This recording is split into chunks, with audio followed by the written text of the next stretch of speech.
और अब देखते हैं खबरें फटाफट अंदाज में। दिल्ली पुलिस ने बड़ी कार्रवाई करते हुए लक्ष्मीनगर के शकरपुर इलाके से 5 संदिग्ध लोगों को गिरफ्तार किया है। इनमें से 2 पंजाब और 3 कश्मीर से बताए जा रहे हैं। पकड़े गए संदिग्धों का पाकिस्तान कनेक्शन भी सामने आया है और डीसीपी ने आरोपियों के आतंकी संगठन से लिंक जुड़े होने की बात कही है। साथ इनके पास से हथियार और दूसरी सामग्री बरामद की गई है। कृषि बिल के खिलाफ किसानों के आंदोलन का आज 12वां दिन है। इन 12 दिनों में किसान आंदोलन जंगल की आग की तरह देश भर में फैल चुका है। 8 दिसंबर को किसानों ने भारत बंद का आह्वान किया है। कृषि कानूनों को लेकर प्रदर्शन कर रहे किसानों के भारत बंद के समर्थन में विपक्षी दल भी उतर आए हैं। देश भर से अलग अलग राजनीतिक दलों ने किसानों के इस बंद के ऐलान को समर्थन देने की घोषणा की है। दिल्ली के मुख्यमंत्री अरविंद केजरीवाल सिंधु बॉर्डर पहुंचे, जहां पर बड़ी संख्या में किसान डटे हुए हैं। अरविंद केजरीवाल ने ऐलान किया है कि आम आदमी पार्टी किसानों के भारत बंद का समर्थन करेगी।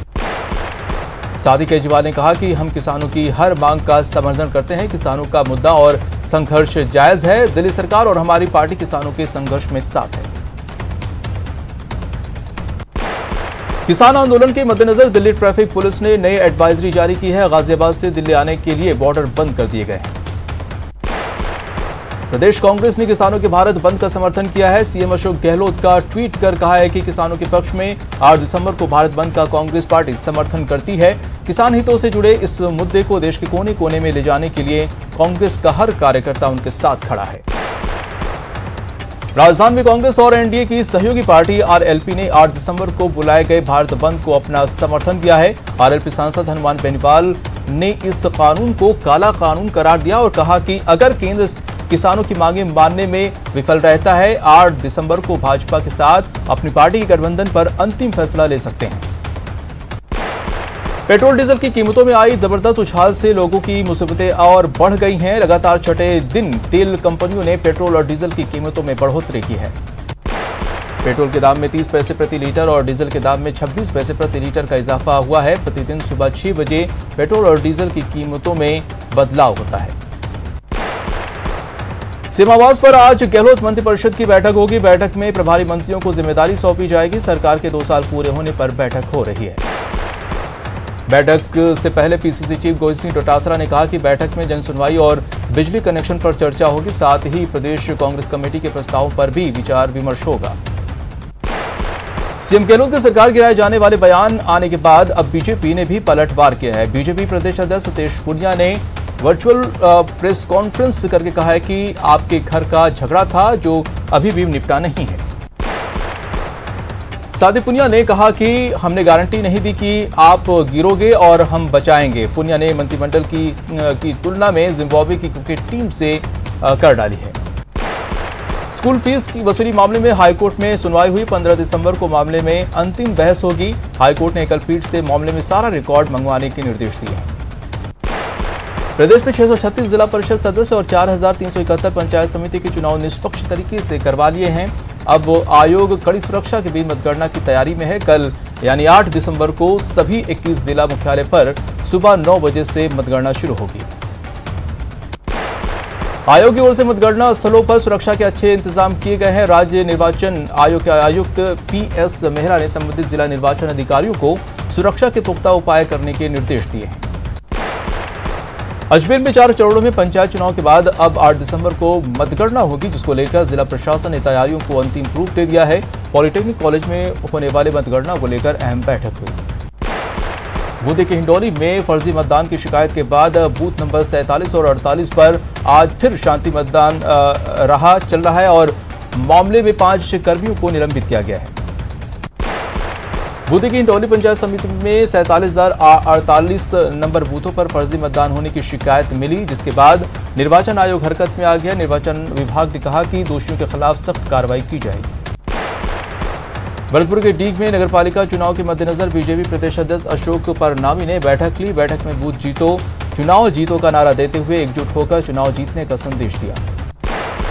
भरतपुर के डीग में सीएलजी की बैठक हुई, जिसमें सीएलजी सदस्यों ने कस्बे की विभिन्न समस्याओं और नगरपालिका चुनाव को लेकर चर्चा की। और इस वक्त बड़ी खबर श्री गंगानगर से आ रही, जहां पर कोहरा बना काल। बोलेरो और टैंकर में जोरदार टक्कर हो गई और हादसे में 2 लोगों की मौत हो गई है, 3 घायल हैं। आनंद वाटिका के पास ये हादसा हुआ है। बड़ी खबर इस वक्त की श्रीगंगानगर से आ रही है, जहां पर कोहरे का कहर देखने को मिला है। बोलेरो और टैंकर की जोरदार टक्कर हो गई है और इस हादसे में 2 लोगों की मौत हो गई है, जबकि 3 लोग घायल हुए हैं। आनंद वाटिका के पास ये दर्दनाक हादसा हुआ है।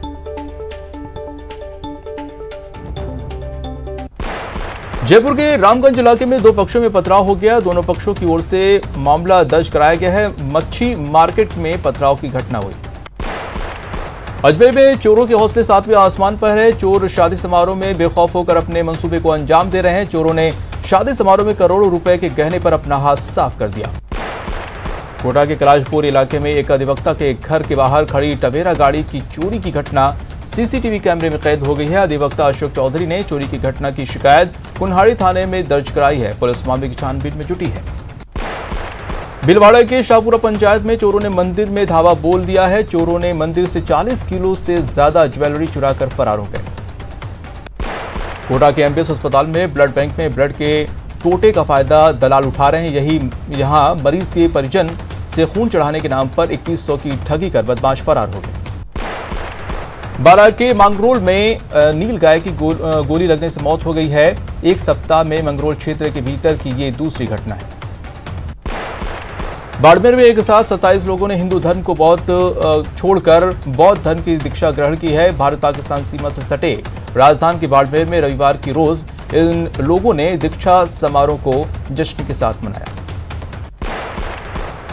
बाड़मेर में चौंकाने वाली खबर आई है। यहां एक महिला ने अपने मुंह बोले भाई और बीजेपी पार्षद कांति लाल पर दुष्कर्म का आरोप लगाया है। आरोपी बालोतरा इलाका की वार्ड संख्या 16 से बीजेपी का पार्षद है। पीड़िता ने पुलिस को दी तहरीर में बताया कि आरोपी ने धोखे से महिला की फोटो और वीडियो बना ली। इसके आधार पर वो महिला को ब्लैकमेल करने लगा। अलवर कोतवाली पुलिस ने कैपिटल मॉल में संचालित फैमिली स्पा में कार्रवाई करते हुए सेक्स रैकेट का भंडाफोड़ किया है। पुलिस ने मौके से एक महिला, एक ग्राहक और स्पा के मैनेजर को गिरफ्तार किया है। श्रीगंगानगर पुलिस ने गुरु ग्रंथ साहिब मामले में 5 और आरोपियों को गिरफ्तार किया है। गिरफ्तार अपराधियों में से एक बदमाश हिस्ट्री शीटर आत्माराम बिश्नोई है। इस मामले में अब तक 13 आरोपियों को गिरफ्तार किया जा चुका है। गिरफ्तार बदमाशों के पास से पुलिस ने एक गाड़ी, हथियार, कारतूस और पुलिसकर्मियों से लूटे मोबाइल भी बरामद किए हैं। बता दें कि इस मामले में अब तक 13 लोगों को गिरफ्तार किया गया है। कोटा में मामूली बात को लेकर 3 भाइयों पर सरियों और तलवारों से बदमाशों ने हमला कर दिया। सभी आरोपियों को पुलिस ने गिरफ्तार कर लिया है। सीकर में एक होटल पर बाइक सवार बदमाश ने पथराव कर दिया है। घटना होटल के पास लगे सीसीटीवी कैमरे में कैद हो गई। अजमेर में शादी समारोह में करोड़ों की कीमत के गहने से भरे बैग को 2 बदमाशों ने चोरी कर लिया। घटना सीसीटीवी कैमरे में कैद हो गई। जोधपुर सेंट्रल जेल में एसपी दर्जा राम के निर्देश में पुलिस ने सघन तलाशी अभियान चलाया। इस दौरान एक कैदी के पास से अफीम बरामद किया गया। कैदी के खिलाफ पुलिस ने मुकदमा दर्ज कर जांच शुरू कर दी है। झालावाड़ में गौपुत्र सेना की टीम ने 2 पिकअप से 11 गोवंशियों को बरामद किया है। हालांकि मामले की भनक मिलने पर 4 गौतस्कर मौके से फरार हो गए। जोधपुर में एक डेयरी की दुकान पर दही को लेकर हुआ विवाद सड़क पर मारपीट में तब्दील हो गया। यहां देखते ही देखते सड़क पर लात और घूंसे चलने लगे। कोटा के कुन्हाड़ी थाना पुलिस ने अवैध हथियार के साथ एक बदमाश को गिरफ्तार किया है। बदमाश के कब्जे से एक अवैध देसी कट्टा और जिंदा कारतूस बरामद हुआ है। कोटा के दादावाड़ी थाना की पुलिस ने बीसी के नाम पर लाखों रुपए की ठगी करने वाले एक आरोपी को गिरफ्तार किया है। आरोपी शेरू शिवपुरा का रहने वाला है। शेरू पर 14 लोगों से करीब 20 लाख रुपए की ठगी का आरोप है। अजमेर दरगाह के पास एक जायरीन की जेब काटते पकड़े गए जेब कतरे को लोगों ने जमकर पीटा। इस घटना का वीडियो सोशल मीडिया पर खूब वायरल हो रहा है। झालावाड़ मेडिकल कॉलेज के गर्ल्स हॉस्टल में 20 से अधिक छात्राओं के कमरों में चोरी का मामला सामने आया है। मौके पर पहुंची पुलिस आरोपियों की गिरफ्तारी का किया दावा। अलवर जिले के निमराड़ा की बावड़ी में बने कुएं में युवक की लाश मिलने से हड़कंप मच गया। मृतक ट्रक ड्राइवर बताया जा रहा है। फिलहाल पुलिस जांच में जुटी है। बाड़मेर के चौहटन इलाके में युवक से कुकर्म करने का सनसनीखेज मामला सामने आया है। चौहटन थाने में 4 युवकों के खिलाफ मामला दर्ज कराया गया है। पुलिस मामले की जांच में जुटी है। कोटा के कुन्हाड़ी थाना पुलिस ने अवैध हथियार के साथ एक बदमाश को गिरफ्तार किया है। बदमाश के कब्जे से एक अवैध देसी कट्टा भी बरामद हुआ है, साथ में जिंदा कारतूस भी बरामद हुआ है। भरतपुर के कामा में नगरपालिका के फायर स्टेशन के पास एक बेकाबू बाइक रिक्शा ने बिजली के खंभे में टक्कर मार दी, जिससे बिजली का पोल धराशायी हो गया। रिक्शे को जब्त कर 2 पोल लगवाने का काम शुरू कर दिया गया है। अलवर में ट्रक ने बाइक को मारी टक्कर, हादसे में बाइक सवार की मौत जबकि एक घायल हुआ है। नौगांव बॉर्डर के पास यह हादसा हुआ। अलवर में भीषण सड़क हादसा हो गया, जहां तेज रफ्तार कार पुल से टकरा गई। हादसे में 2 लोगों की मौत हो गई, एक घायल हो गया। भीलवाड़ा में बजरी माफिया बेलगाम है, यहां ट्रैक्टर ट्रॉली ने बाइक सवार को कुचल दिया। हादसे में बाइक सवार की मौके पर ही मौत हो गई। भीलवाड़ा के जहाजपुर में एक ट्रेलर ने सामने से आ रही वैन को अपनी चपेट में ले लिया, जिसके कारण वैन में सवार 5 लोगों की मौत हो गई, जबकि आधा दर्जन से अधिक लोग घायल हो गए। करौली के टोडाभीम कस्बे में एक बाइक बेकाबू होकर पलट गई। हादसे में बाइक सवार 2 लोग घायल हो गए, जिनका इलाज चल रहा है। चूरू के सरदार शहर में कोहरे का कहर देखने को मिला। यहां कोहरे की वजह से ट्रक कार की टक्कर हो गई, 6 लोग इसमें घायल हो गए। जैसलमेर के लाठी में बम फटने से युवक की मौत हो गई, जबकि एक युवक गंभीर रूप से घायल हो गया। भादरिया गांव के पास यह हादसा हुआ है। बताया जाता है कि गांव के पास ही फील्ड फायरिंग रेंज है। फाइजर के बाद सीरम इंस्टीट्यूट ने कोरोना वैक्सीन के इमरजेंसी ऑथराइजेशन के लिए DCGI से अनुमति मांगी है। ऑक्सफोर्ड और एस्ट्राजेनेका की कोरोना वैक्सीन भारत में trial serum institute of India कर रही है। Serum institute of India corona vaccine के लिए DCGI से अनुमति मांगने वाली पहली स्वदेशी कंपनी बन गई है। कंपनी ने इमरजेंसी ऑथराइजेशन के लिए डाटा सबमिट किया है। देश में पिछले 24 घंटे में देश भर में कोरोना के 32,981 नए केस सामने आए हैं। साथ ही कोरोना के एक्टिव मामले 4 लाख से कम हो गए हैं। देश भर में कोरोना के कुल केस 96,77,203 हैं, जबकि पिछले 24 घंटे में कोरोना से 391 लोगों की मौत हुई है, जिसके बाद कोरोना से मरने वालों का आंकड़ा 1,40,573 पर पहुंच गया है। बड़ोदरा में एक बार फिर कोरोना का विस्फोट हुआ है। प्रदेश में बीते एक दिन में 2,087 केस सामने आए हैं, जबकि 20 लोगों की मौत हुई है। दिल्ली में कोरोना मरीजों के टेस्ट डाटा में खामी की बात सामने आई है। 11% लोगों का रैपिड एंटीजन टेस्ट नेगेटिव था, लेकिन RT-PCR टेस्ट में इनका रिजल्ट कोरोना पॉजिटिव आया है।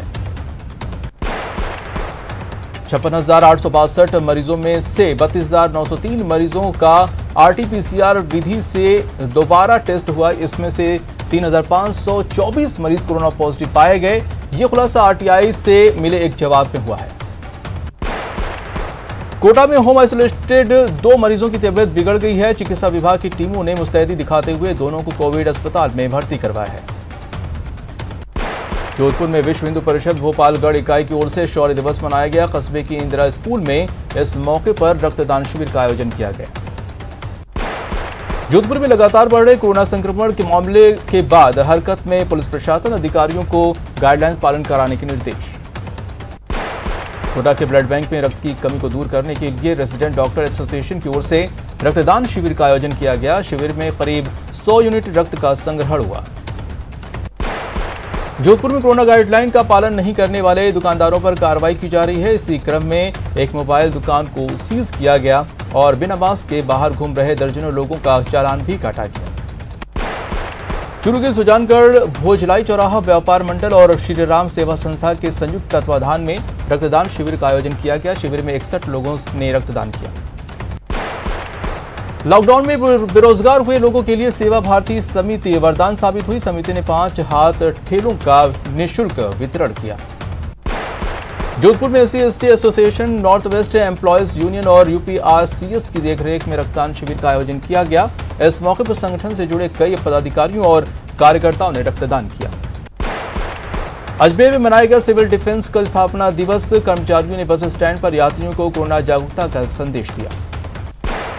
भीलवाड़ा में बढ़ते कोविड-19 संक्रमण को रोकने के लिए फिर से समाजसेवी आगे आए हैं। समाजसेवी भूरालाल सौभाग्य सिंह ने मास्क के वितरण अभियान चलाया है। कोटा में कोरोना से लगातार मौतों का आंकड़ा बढ़ता जा रहा है। रविवार को संक्रमण से 2 और मरीजों की मौत हुई है। इसके साथ ही जिले में कोरोना से मरने वालों का आंकड़ा 147 हो गया है। बता दें कि कोटा में संक्रमित मरीजों की संख्या 16,000 के पार पहुंच गई है।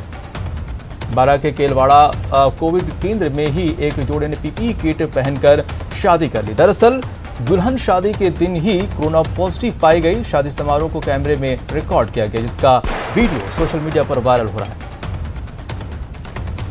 और यूथ कांग्रेस के बैनर तले दिल्ली के लिए कूच कर रहे किसान और युवा कांग्रेस कार्यकर्ताओं पर पुलिस ने लाठीचार्ज किया। हरियाणा पुलिस पर लाठीचार्ज कर अवैध रूप से हिरासत में लेने का भी आरोप लगाया है।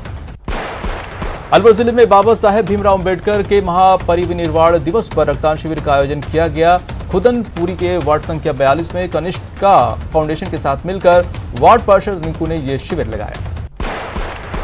श्रीगंगानगर में मतदान केंद्र पर लगाया गया विशेष शिविर। मतदाताओं के नाम नए तरीके से जोड़े जा रहे हैं।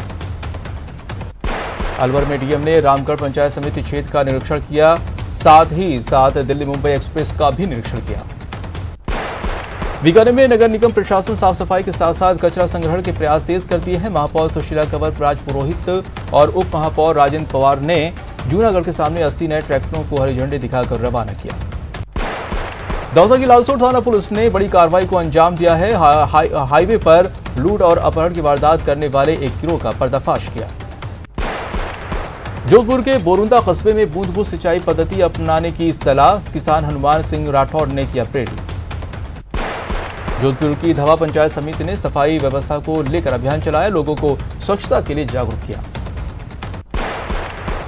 कोटा नगर निगम प्रशासन ने आश्वस्त किया है कि चंबल नदी में किनारों पर आने वाले कचरे को नियमित रूप से साफ करवाया जाएगा। उधर पर्यावरण प्रेमियों ने शहरवासियों से पॉलीथीन का इस्तेमाल नहीं करने की अपील की। अजमेर में सिविल इंजीनियरिंग डिप्लोमा परीक्षा का आयोजन किया गया। 120 सवालों के पेपर से संतुष्ट दिखे परीक्षार्थी।